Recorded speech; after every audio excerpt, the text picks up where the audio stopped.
I'd like to invite our panelists to come up, and the three of you could take seats here. I just want to quickly introduce what we're going to be doing for the next 45 minutes or so. First of all, you know in those IQ tests when you have 4 things and it tells you which one of them is not like the others?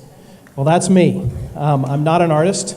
The other 3 up here are artists or art involved in the arts, and so that's not me. The high point of my artistic career was in 5th grade.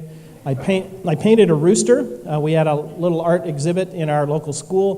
One of the other teachers came and asked if she might buy my painting of the rooster for $1. I was thrilled, and for the rest of the year, all I did was draw roosters. This is what happens to artists all the time. Success is the worst thing that can happen to you. You have to repeat yourself over and over. Well, there was no sequel. When I was young, I grew up outside Kansas City, and my parents took us a couple of times a year to the Nelson Atkins Art Museum in Kansas City, which is a wonderful museum, small but wonderful museum. And I remember as a child, I just dreaded those visits, except for one room. And that room contained the armor, all the shields and swords, and that was what fascinated me. But I found that when I went to college, I suddenly began to go out of my way to wander through museums. And so my wife and children can tell you that happens. We'll walk down a street and see even just a simple gallery, and we'll walk in and look what's there. And I think there's something innate within all of us that is attracted to beauty, and that's largely what we've been talking about here today. Actually, the Tears of Christ painting will be at Nelson Atkins in 2018. It's part of their group show. So, yeah. So great. Well, good. Yeah.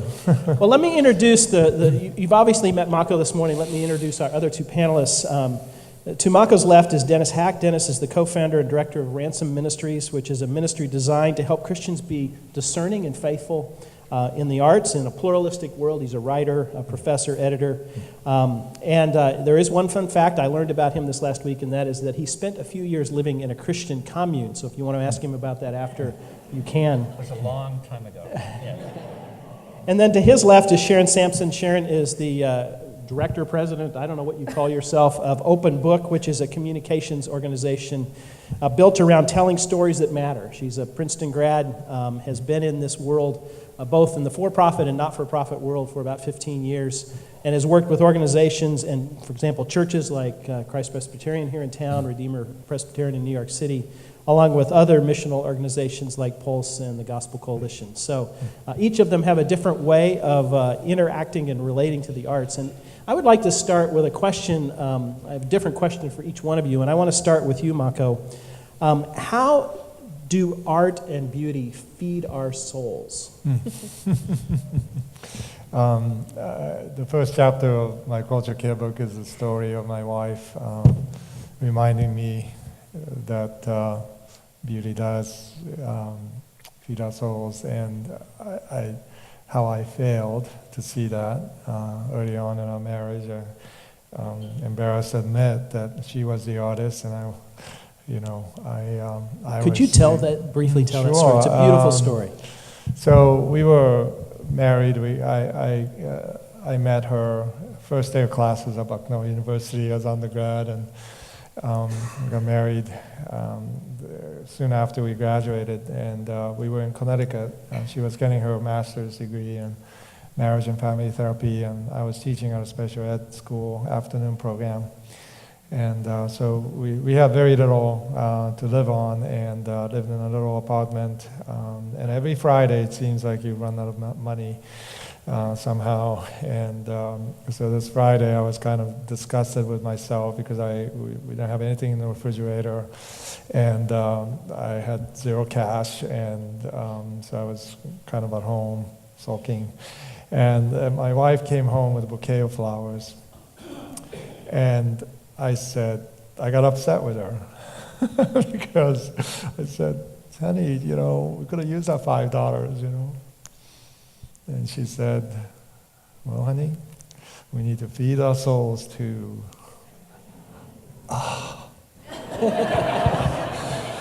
And I was like, later on I thought about this, I repented, I painted those flowers. But it was really a beginning of this journey of my heart realizing, there's something wrong, because I'm supposed to be that person. I'm supposed to be the artist, bringing a bouquet of beauty into a world that doesn't think it needs it, And I completely failed.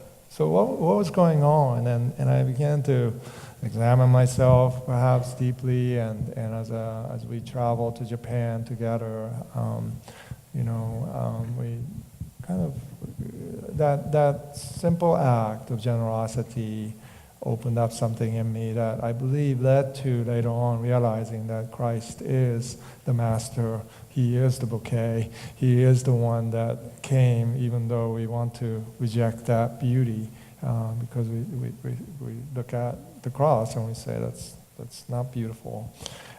So that opened up this part of me that continued to grow from that moment. I want to expand from the individual, and Dennis, I want to ask you a question that has to do with culture as a whole when it comes to the arts, and the question is, how does art contribute to human flourishing? It contributes to human flourishing because we were made for it. If you think back to the creation story, every day it says that our father Adam and our mother Eve walked with God in the cool of the garden. He is not merely God, is not merely the source of all beauty and truth and goodness. He is truth and beauty and goodness. It goes beyond being just the source. And so that's what we were made for. That is what is natural, and we live in an abnormal world. We live since the fall.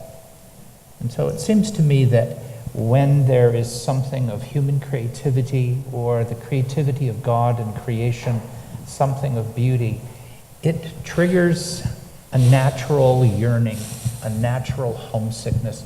Walker Percy, the 20th century novelist, talked about the fact that we are highly educated, very successful, and technologically astute, and yet we're lost in the cosmos.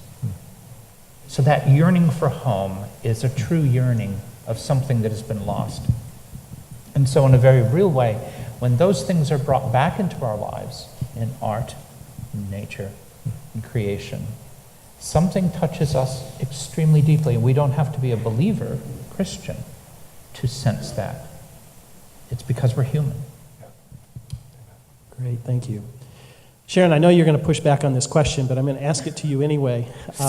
We had a quick conversation right before we started, and so let me explain that behind the question is the thought that so often, particularly in contemporary evangelical thought, we tend to be very cognitive, logical, rational. We emphasize these things, and we see art as sort of something ancillary. And so my question for you, and again, I know you're going to quibble with the way it's phrased, but how does art communicate truth in ways that words do not? And my narrow definition of words is logic and rational thought. So please, if you can. Yes, I just simply said to John, the contrast of art and words. I think words can become art, and I think again of the creation story in Genesis, when God said, "Let there be light," and there was light. Like that was a creative act in itself. Speaking words was a creative Genesis act, and so I believe in the power of words. And as a writer and I'm a lover of words. But my team works a lot with churches and mission-driven organizations that want to communicate ideas or causes or campaigns or calls to action. And we just believe that if you do that only through argument and only through logic, by saying like, well, we need this and it costs this much and will you give it to us, is fine, but it doesn't move the dial because it doesn't move people. And in order to move people, that's where you embed art and beauty and creativity into it, and to bring that sense of song. We say that to our clients sometimes.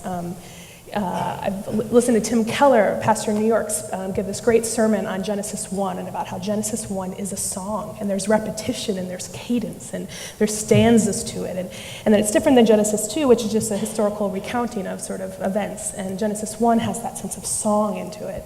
And then years later, when I've had the privilege to work with him on a campaign and vision they're doing, I was able to pull that back and kind of in his face in a loving way and sort of say, we can't just talk about what this campaign and plan wants to do, we have to embed it with song. We have to make it sing in a way that makes people feel moved and invited into something, to feel part of a dream that's beyond themselves. And so we seek to do that in the materials we make, and some of that's very practical, utilitarian stuff, like videos and websites and books and brochures and literature and things, and those things matter. But we seek to approach it from a standpoint of embedding it with artistry. And sometimes that's the paper we use and the way we lay it out and the way we write in a sense of poetry so that it becomes more of an experience as opposed to just an argument. If you are interested, go to the Open Book website. There are several videos. One I watched for a church that Sharon's worked with, and by the end of the video I was ready to contribute, and I don't even go to the church. So I think there's power in that. Mako, in your book, Culture Care. Culture Care. Yeah. Andy Crouch's book and His culture James making. Davidson Yeah, Hunter's he's book, all a mixed up. So. good friend, so all Yeah. of them. So. You talk about art as being generative and life-giving. Could you expand on that and explain what you mean? Sure. Well, this word generativity runs in my family. My father was born in Boston because my father was doing his postdoc research with Noam Chomsky, and Chomsky's generative theory grammar. My father introduced to Japan. And so I didn't know this until many years later when I started to write a book, Culture Care, and I started to use the word generativity, and I lectured on this in New York, and my father was there, and he asked me what I was going to speak on. I was going to speak on generative life, and he said, "Oh, that's interesting. That's my thesis." And I said, I knew that, and but it was nice because I got to honor him in the process. But so I say there are three ways to generative life, even if you're an artist or not. One, to see every moment as a Genesis moment. The 3 Gs I call it. One is Genesis. That's what we've been talking about. Every moment is a Genesis moment that even greatest failures, the moment when we're at the lowest, that to God is ultimately and possibly and potentially for us a starting point. And secondly, that we can lead in generosity, especially artists, which seems so counterintuitive to say this. Artists are known to be egotistical, narcissistic, full of angst and anger. But I've seen you, artists. You're the most generous people. When we do auctions in New York City, you're the first to submit a piece, and not only submit a piece, frame it beautifully. You pay for all of that, and you even come. I remember this artist from Minneapolis, actually, who sent us not just one piece, but 3 pieces, flew to New York to be at the auction, and told us, "I'm here to serve you. How can I help?" And she was not someone who had the means to do this. And so I know artists are generous, and I know we can lead in generosity. And thirdly, we have to think of culture making as generational work. The 3rd G is generational. And the work that I do today, whatever I am doing, it is for the next generation and generations after that, so that they don't have to deal with the same baggages that we had to deal with. Can you be a Christian and can you be an artist? Yes. Okay, that's done. You don't have to worry about that anymore. So let's move on. Let's go to the next step. So those three Gs, if we keep thinking about them, I think we'll live generatively into the future. Denis, I want to ask you a follow-up question on that because Mako's just talked about it in a positive sense, but often in our culture, contemporary culture, especially popular culture, we see art that is not generative in the way that Mako's just described, art that is almost the opposite. And by the way, I now know why you printed your cover as you did with the black river. I just thought maybe you were trying to save money and not print in full color. I understand now that it had purpose. But Denis, how do Christians engage with art that really is not what Mako's just described? Yeah, that's a very good question. because as you mentioned in your talk, often the streams that are feeding into this estuary, which we wish to live in and to be creative in and to be generative in, are actually very polluted.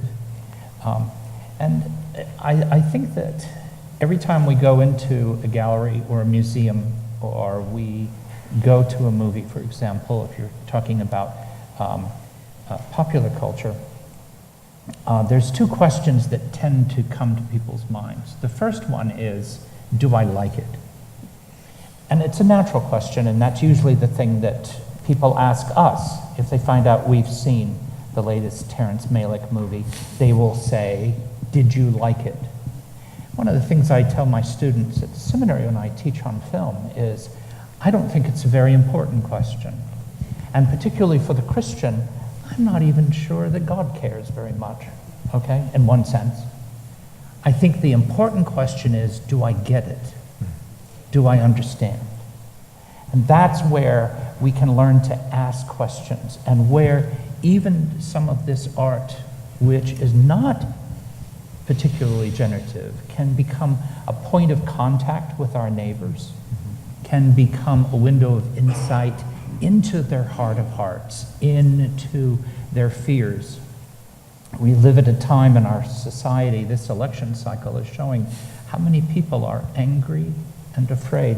This is a time for people, the people of God, to be people of hope.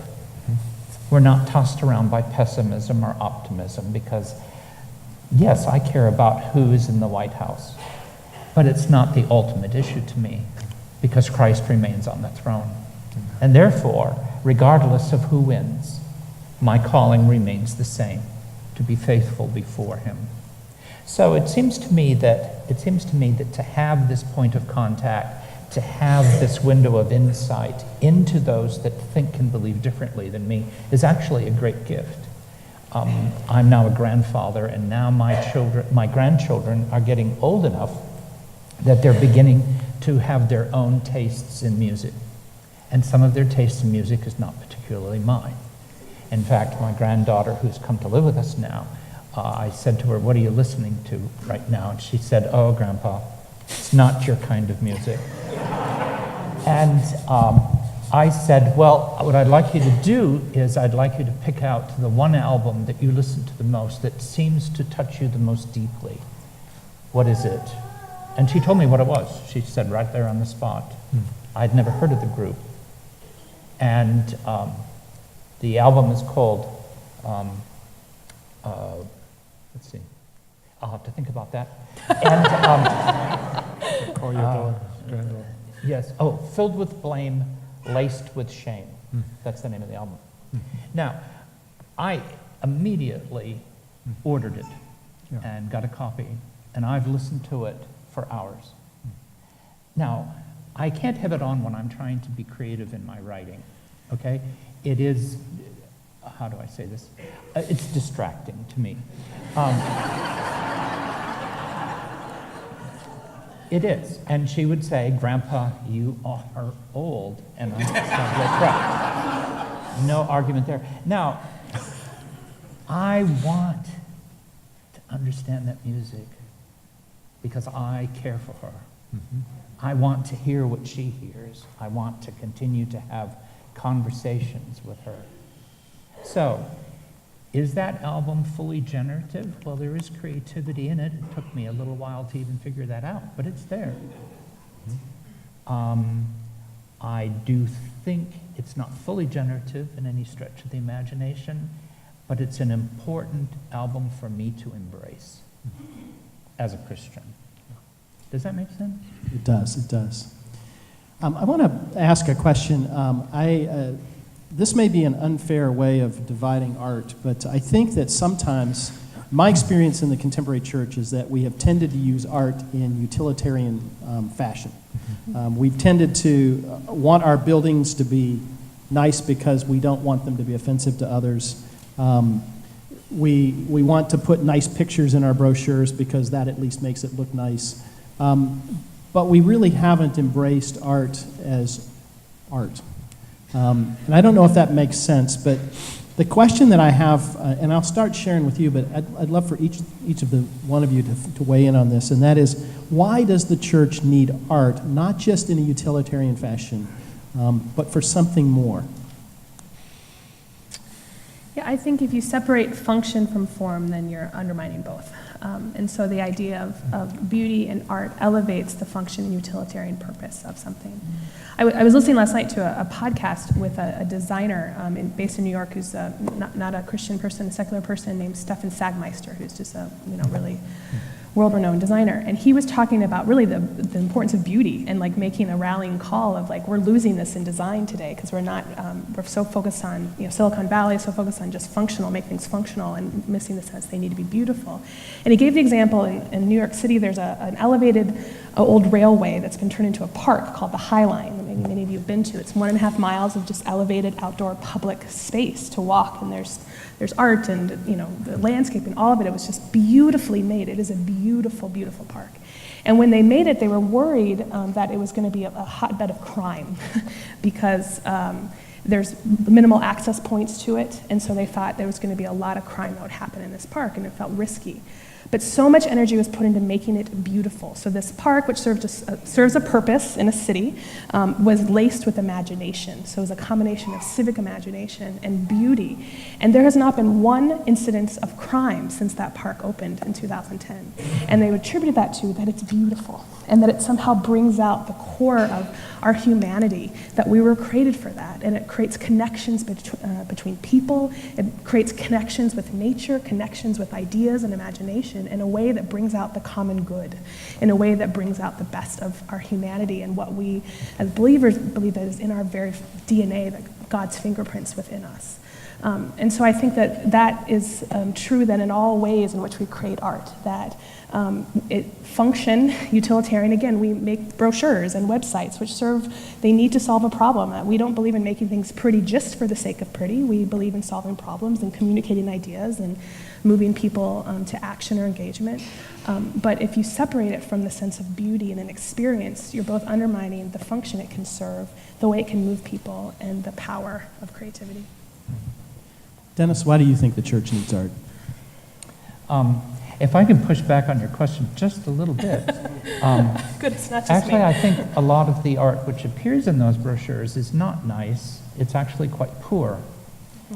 Often the desire to illustrate has almost turned it into either a bit of an insult because we already know what that's trying to depict in a line drawing, or it's rather sentimental, making us try to feel good even though we live in a broken world. It seems to me that, I can think of my grandchildren again. I'm delighted that when they come and visit us, they still are of the age where they like grape Kool-Aid. But I hope that they will grow up so that when they're finally 25 and 30 years old, they will appreciate a fine Cabernet Sauvignon.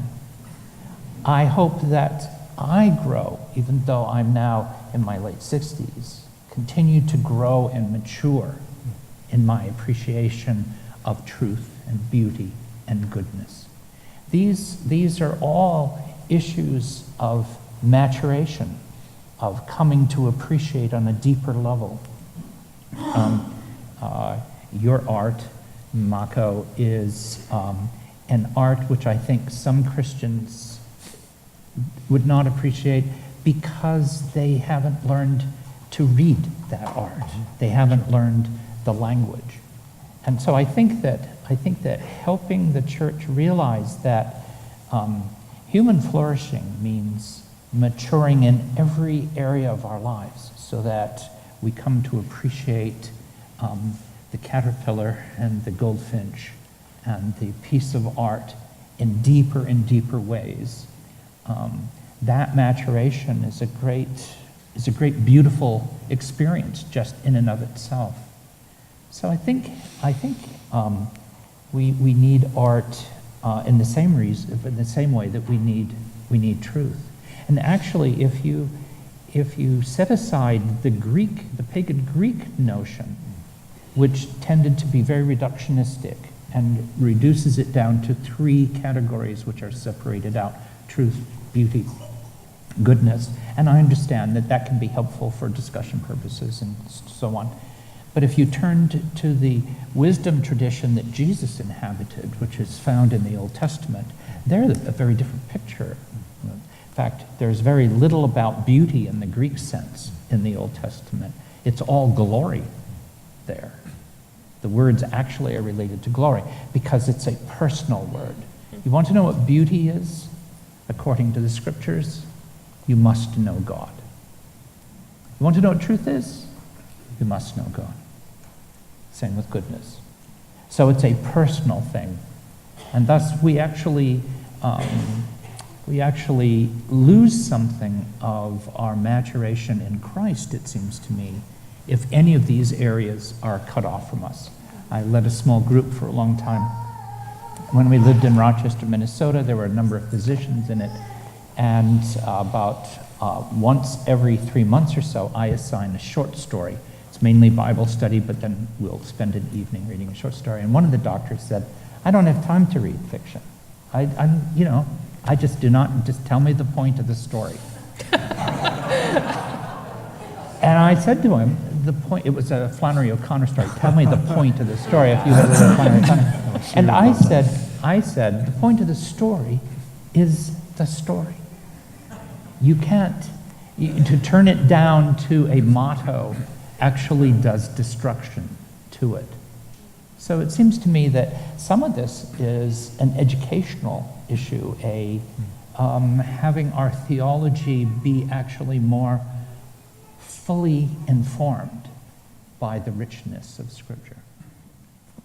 That's great. I once had a friend say to me, "I don't read fiction, it's not true." And my comment was, I believe sometimes it's more true than history or a narrative. And I said, that's why Jesus told parables. But, Mako, your thoughts on this idea of why does the church need art? Well, let me start with a story. It goes into that question through some of the things that you've mentioned. I have a son who is now a hip-hop artist and activist in Seattle.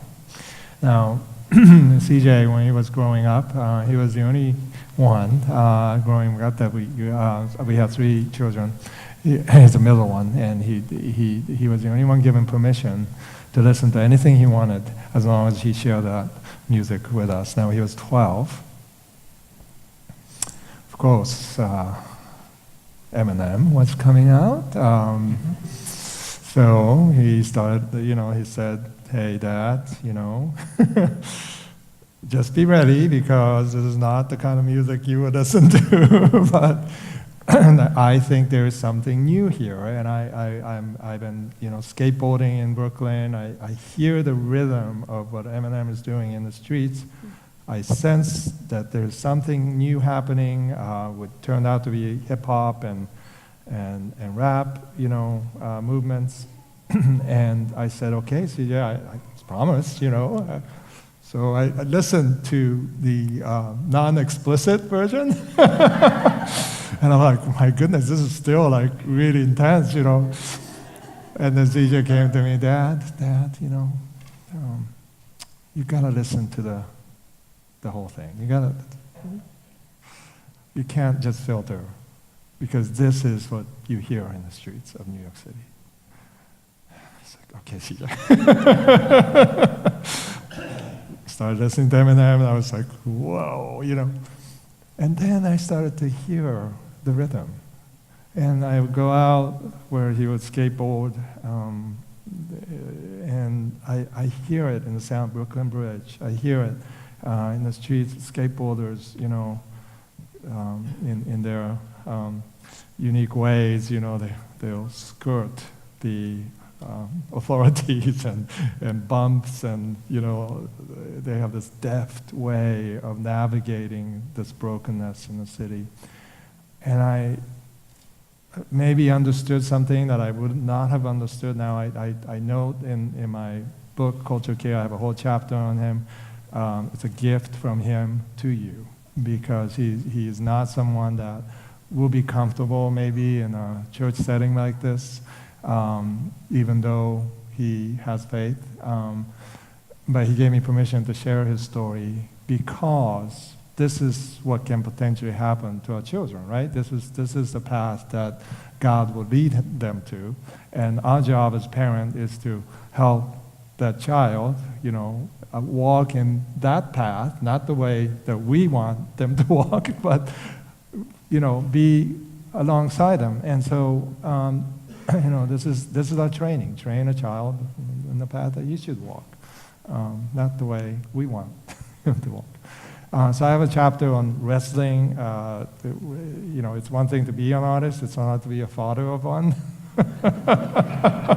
That's a completely different take on and all the issues that came up. And while you were telling your story of your granddaughter, and I'm grateful for his journey because he sees things I cannot possibly see.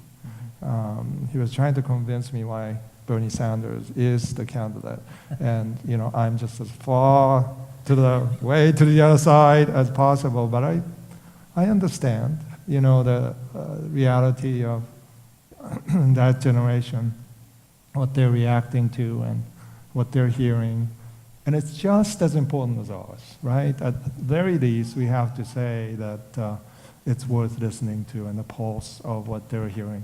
And that there is beauty defined in their lives that is not necessarily the beauty that we expect in our generation or the previous generation, but that there is universality too. And so I've learned a lot from CJ. He's obviously been influenced by what I do to the extent that he can probably stand up here and imitate me perfectly as an actor. But anyway, so why is beauty important?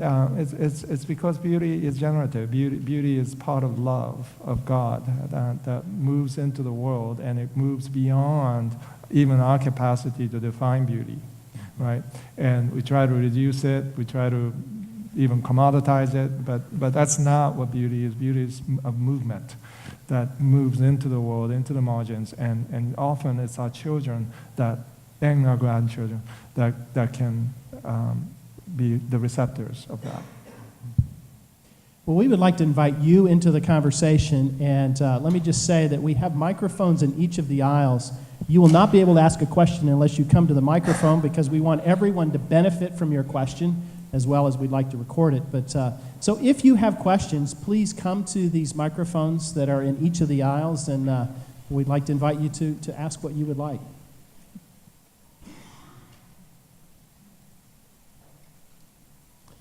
We'll start over here. Hi, I'm Laura. I'm a theater student at the U of M, and I'll be graduating with a degree in theater in about 3 weeks. So my question was started to be addressed by the video that we watched, but it's sort of based off of what you were saying, that when you bring your faith into the rehearsal room or the gallery or the theater or the orchestra hall, that you get demoted. And I find that the theater community being very close-knit, it's a wonderful place for ministry. Yes. So absolutely. How then do you reconcile the tact it takes to be a professional and to not make people feel like you're pushing your ideology on them while also ministering to them? Well, thank you for that question. Go in twos, Jesus said to us, so we need to go in twos. You need to have people who share your values alongside of you. You need to invite them. Now, it would be nice if our pastors and ministry leaders were that person, but often it's not. They're not the right person. They don't know how to speak the language, so you end up being in a defensive mode. You don't want that. You want someone that you really trust, perhaps another actress or actor or a friend, a prayer. Someone given to prayer, literally invite that person into your life, rehearsal rooms, have them meet your friends. But this person really needs to understand your world and not to have these moments where it's like you have to kind of track 5 steps back of the work that you've done in the last 3 years. So it's a very important ministry. Now, I would say also to you that you will have moments in that world where you feel like you're drowning in that world. I've been there. I've spoken to many people who's been there. And actually, I rather than to avoid those moments, I say, dive right in. Because I really think part of our calling, and it is not for everyone, but perhaps for you, it is to spend time wrestling with the things that your friends are wrestling with in the theater community, and to come up with maybe different permutations of the answers to these issues that are swirling in the world, that are dividing people, but you have a choice at that moment to either become angry with them and then create more of a divisive language and posture, or to move through that into a place of love and compassion. And that's hard work. And not many people have been through that journey and understand that what you're doing can result in such amazing, safe place where sacred space can exist within the communities that you love. And so it takes time, it takes prayer. It takes, I believe, a whole community to get behind that. So but I do not recommend people to go in alone because it is a dangerous waters, and you need guidance, you need support, you need people to go with you. So I pray for you that you will have that, Fellowship of the Rings, journey to Mount Mordor or something like that, with the curse that you have inherited called acting. But this has become a generative journey. Thank you. Can I add? Yes. I add one thing? Along with Mako, I have the same prayer for you. Good for you. Go for it. I would also say, do not be seduced by the idea that in order to be a Christian in a non-Christian setting, we have to talk about the atonement fairly early on. That's actually a very novel idea in church history. It can be traced back to the Second Great Awakening, if you want specifics. But it really does not follow Christ. It's actually the result of modernism coming into evangelical concern. That's right. When God wished to give us the gospel, what did he give us? This whole book of creation, fall, redemption, and restoration. And when Jesus came, he broke all he did not go to any evangelism training class that I am aware of. He would get up in front of crowds of people and tell them a story about farmers going out and throwing seed, and there was 4 kinds of soil, and he got to the end, and the final type produced a great crop. Thank you very much. This is the end. Now, the next part of the text says that the 12 and a few of the people in the crowd came to him and said, "What?" And he says, and this is very crucial, "To you is given the secret of the kingdom of God." And he went on. So I think that if we're going to be followers of Jesus, we can go into this world seeking to use our creativity, seeking to use service and love, seeking to exhibit something of the gospel in very real ways, and then answer questions as they arise, rather than trying to generate a discussion about a topic that not even all Christians are that interested in terms of the details. Do you understand what I mean? Now, please understand, I think the atonement's crucial. It's absolutely crucial. But I'm talking about bringing it up much sooner than it needs to be or should be.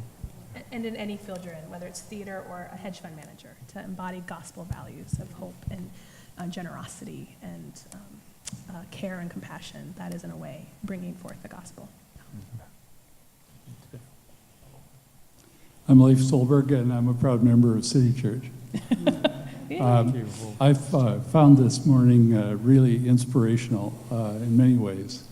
And I was interested that, Mako, you talked about the culture wars as you talked about the role of the arts and the future of the arts. And it seemed a little, I've been trying to figure out how that works, because it seems to me that there is no culture war in the arts as I see them, as I go around to events and places. It seems that that war, if it exists anywhere else, is lost in the performing and other forms of artists creations.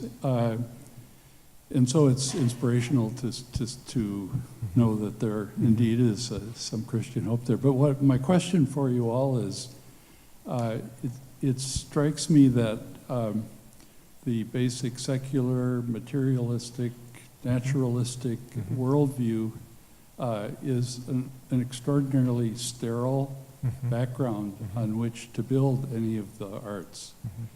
And I'm curious why, if that's the case, why has that naturalistic worldview so completely captured the artist? Well, great question. I deal, actually, I have several chapters in my new book on this argument of limited resource environment producing certain deterministic decisions that we're forced to make in survival mode, and because that's what happened in 17th century Japan, to convince these Catholic priests to apostatize is to it's because you have only two options, you know. And if you read Endo's Silence, you understand that the arguments that magistrates make to young Padre Rodriguez is the same argument that 20th century philosophy has made to us. And out of that came this very reduced way of thinking about the cosmos as we are trapped in this reality, and so art flowed out of that philosophical grid work for many, many years. And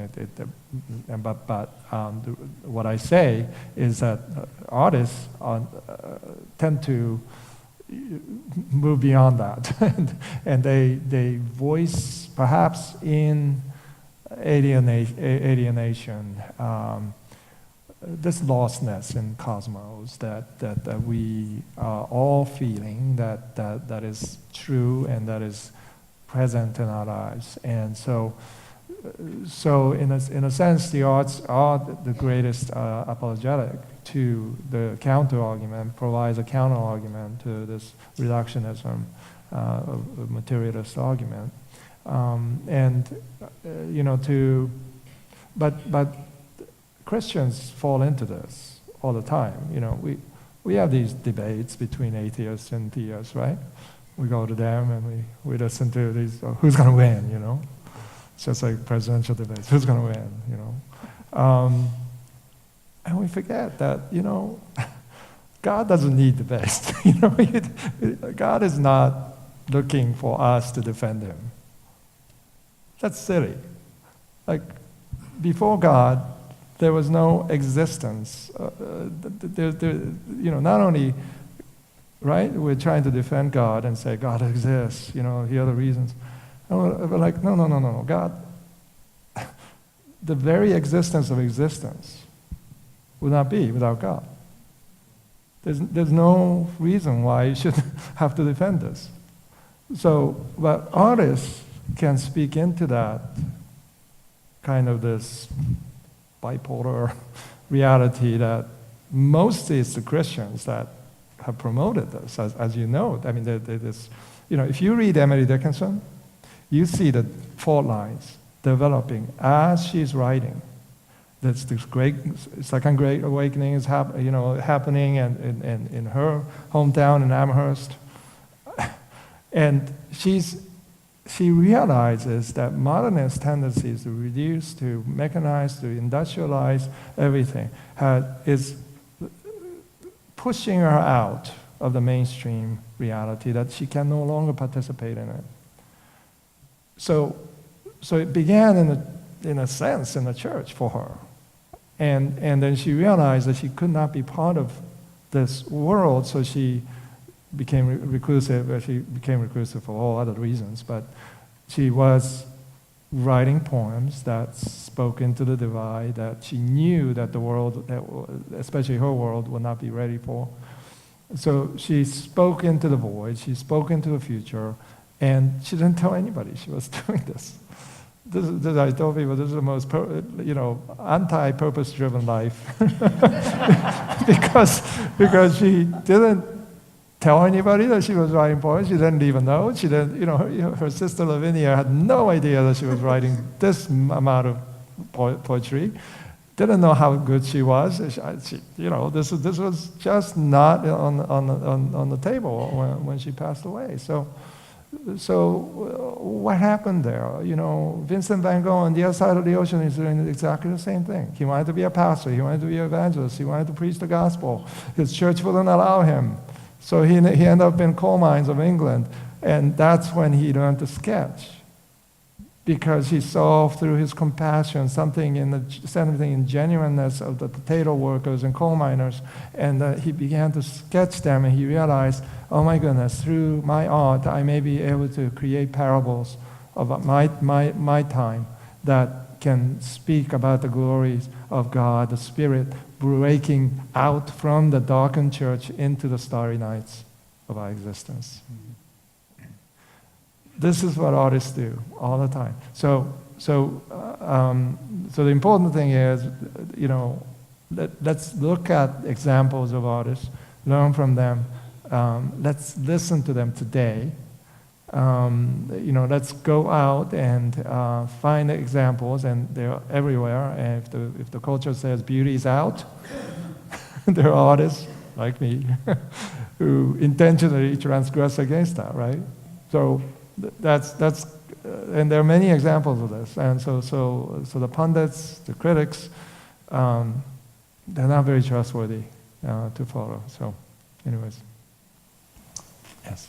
My name is Paul Calvin. I'm a pastor at Church of the Redeemer in St. Paul.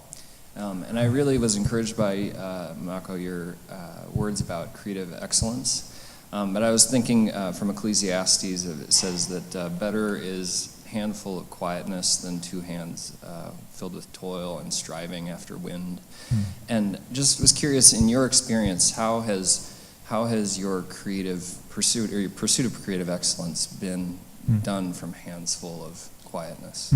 Well, that's a great question. I spent the last 2 years thinking about silence and what that means to me personally. I came to the conclusion that, at least in Japanese culture, silence is the highest virtue, and it is silence is beauty, and beauty is silence. So, when I think about culture care, I'm talking about this integration that can happen when nature and culture come together, just like in the high lines, of New York City. There's something glorious about that, something that is healing when you see examples of nature and culture coming together, and there's this quiet there at the still point of the turning world, as T.S. Eliot said. So that is a place that I have learned to create out of. And that's the place that I hope, even as I'm traveling, I think of myself as walking the labyrinth outward, and then as I go home, I'm walking the labyrinth inwardly. And my studio is that still point. And it's very important to me that when I come home, I I have prepared myself in my journey, in my pilgrimage, that when I get home, I'm ready to work. I'm ready to be the receptor of the Spirit's reality in that place. And so that's kind of a discipline, I suppose, I've gained over the years, and trying to hold on to that piece of peace and shalom. I hope I carry with me, but I think about the art of preaching for a pastor, and it's been noted that composers, the most important notes that composers use are silence, right? Without silence, there will not be music. And I think about the art of preaching, and Tim is one of the greatest preachers of our time. And when you listen to Tim preach, there's this grave amplification of silence, and it's how he communicates. And it's the same thing. I had this privilege to hear Rowan Williams talk at the cathedral in Cambridge, and same thing with him. There's just this communication that can happen with words, but it's amplified when there's silence. So that's kind of how I. Can I just say real quick on that? Sorry. Yeah. I just, having worked with both for-profit corporations and then ministries and churches, it's always surprising to me the degree to which the pursuit of creative excellence is undervalued within ministries and the church. They often sort of feel like, we don't want it to look too good, or it's good enough. We don't want to look slick. We don't need it to be so great. Like, it's good enough. It's sort of a value. And also that same thing of listening, that in order to do things that are excellent, you have to start with listening and that discovery. Yeah. And again, often ministries and nonprofits and churches are like, you don't need to listen to us, just make a brochure, just make a thing, And so again, it's surprising that within the church, the virtue of listening and the virtue of creative excellence so often get a short shrift. Yeah. Hi, my name is Zach. I'm a student at the University of Northwestern. I just think, as you guys are talking, I think of Genesis, the creation story, and I think of God creating. In Genesis 1 and 2, he creates and he says it's good, and he creates this garden that's just aesthetically beautiful, naturally beautiful. I think, natural revelation where we can see God outside in nature. He reveals himself to us. Then I also think in Genesis 3, after the fall, sin and doubt and shame enter in, and God curses the ground from which, he curses the ground. And I guess my question is how do you reconcile in a world that's filled with sin, depravity, all this, and we see the ground is cursed, but yet we can still see God, or he still reveals himself. How do we reconcile seeing him, or the need of aesthetic beauty in this fallen world? How do we reconcile that? And then if I can ask a second part of that is, how do we as Christians then, or as people of God, reveal that or bring about that aesthetic beauty rightly and fully, that is honor and worship to our Creator? Yeah. Go to Genesis 2, which is, to me, very important, because that is before the fall. Adam is given this playful activity by God to name the animals, the first poetic act, and he's given full authority. Whatever Adam named the animals, that stuck, right? God didn't say, giraffe. Can you come up with a better, come on, Adam, and no, God gave full authority and said, he said, yes, and I saw an ad about riding the subway. I think I was riding this Redeemer worship service, and I saw this ad. Bronx Zoo has something like 3,000 species, so I was thinking to myself, wow, God said this affirmative yes, yes, yes, 3,000 times. It's 3,000 yeses and one big no, right, in Eden. And of course, we blew the one big no, the simplest thing, command we couldn't keep. But this is important because, first of all, creativity matters to God. That God is not looking over our shoulder and says, hey, you better paint this image and, you better say this. No, God wants to release us in the liberation that we have in the atonement work. We have the full freedom in Christ to create, and we are makers, we are co-heirs, we are brought into this invitation by God to not only be part of a restoration process, but be part of creation of a new world. And this is a remarkable, unfathomable invitation. And so part of bridging that gap in the broken world, in the fissures that exist, what is a Christian's work? Well, it is to believe that we ourselves, our identities have shifted from being an orphan in the world, of this broken world, to adopted sons, adopted princes and princesses of the new kingdom. So that identity says that everything we own is nothing compared to the glories of what God is in preparation for the new world. God has already prepared for us, and that world exists today through beauty and mercy. That we can tap into that world. So every time we say a kind word, every time we pay attention to those who are ignored by society, we give voice to the voiceless. When we create beauty, when everybody's talking about utility and efficiency and bottom lines, when we allow ourselves to waste our time with each other and listen to people, not make an argument, not to win an argument, but simply be there present to listen to people and to weep with them, to rejoice with them. Something breaks through in this world that is in preparation for the next. So this is how I live. So my art is all about part of that. My writing as well. You might have thoughts. Yeah. I'm looking at the clock and realizing that we've already run over. I know that others of you have questions. I know that our panelists would be willing to stay around after. I just want to close with one thought, unless Brian, you have something else to say. Okay, let me just finish with one thought, and then I'll turn the microphone over to Brian.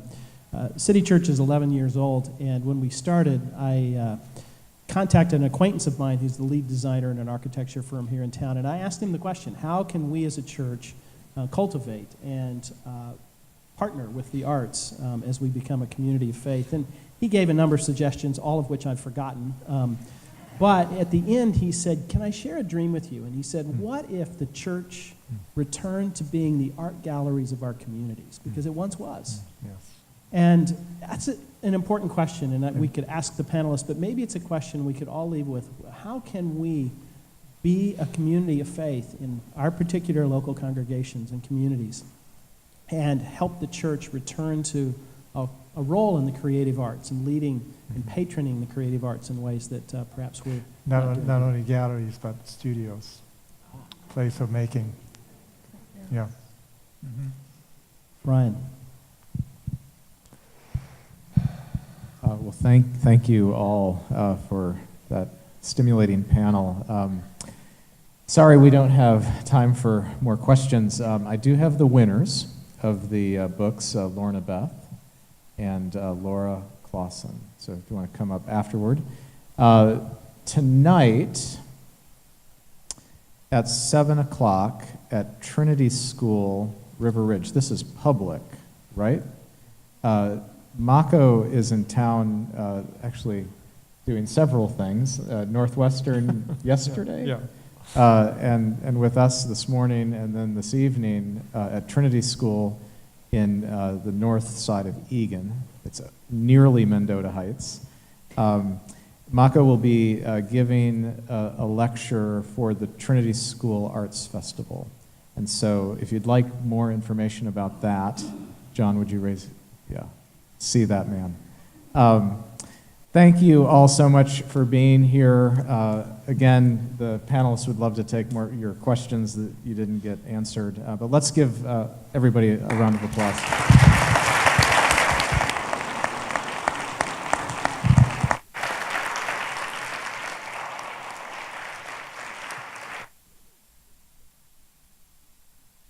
Go in peace.